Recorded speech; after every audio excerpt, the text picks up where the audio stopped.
Magandang gabi po, Luzon, Visayas at Mindanao.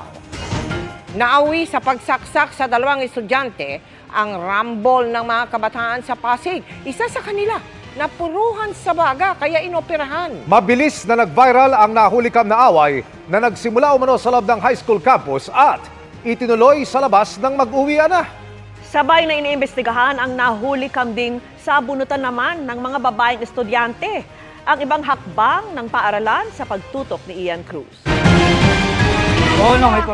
Viral ang pagsuntok ng isang estudyanteng naka-PE uniform sa isang mag-aaral na nakaputing polo. Duguan ng tila na dehadong estudyante nang hilahin ng isa pang nakaputing damit. Sumaklolo naman ang iba pang estudyante sa duguan. Kaya ang naka-PE uniform at ang nakaputi naman ang nakuyog. Hanggang ang naka-PE uniform, nasaksak na pala. May ibang anggulo ang isa ring viral video kung saan kita ang kumpulan ng mga estudyante ng Rizal High School sa A. Flores Street sa gilid ng Pasig River dahil sa suntukan.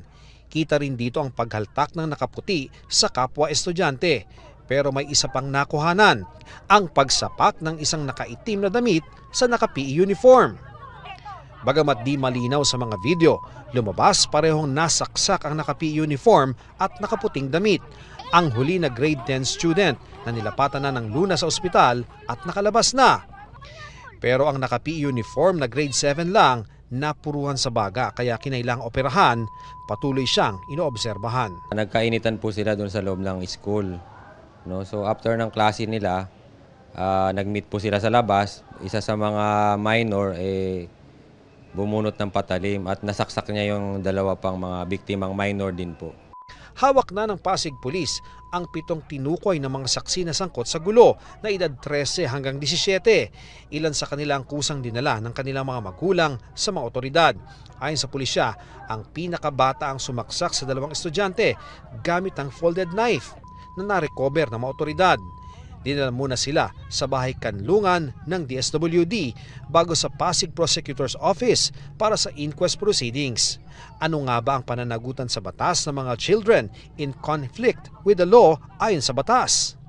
Wala po silang pananagutan criminally, pero po pwedeng sa civil, meron po. Pero ganun pa man, sila ay dadaan po sa intervention program sa tulong po ng DSWD. Pero pwede pa rin naman silang panagutin lalo kung mabigat ang krimen. Pero hihintayin munang umabot sila sa edad na 18 bago magdesisyon ng korte kung ipapatupad ang nararapat na sentensya sa kanila o maghihintay pang umabot sila sa edad na 21. Git ng kaanak ng isa sa 7 estudyante. Kumbaga nakatambay lang ko sila dun eh. Meron pong binugbog na bata na humingi ng soklolo at sila yung rumisponde. Nagkasagutan din ang kaanak ng 7 inaresto at magulang ng isa sa mga nasaksak sa tapat ng bulwagan ng Katarungan. Yung kapatid mo, bakit niya hinila, alam mo? Sabi niya, sige, suntukin mo, labanan mo, matakapang ka sa classroom, di ba? Wala nga, ito may video. Meron na, dito na tayo. Iniimbestigahan na rin ang sabunutan naman ng mga babaeng estudyante na naganap din sa A. Flores Street sa Barangay Canyogan. Nag-request na rin ng dagdag na bantay ng barangay at pulisya dyan. Hinigpitan din ang seguridad ng Rizal High School na may mahigit 12,000 na estudyante. Ini-inspeksyon na rin lahat ng gamit ng mga pumapasok.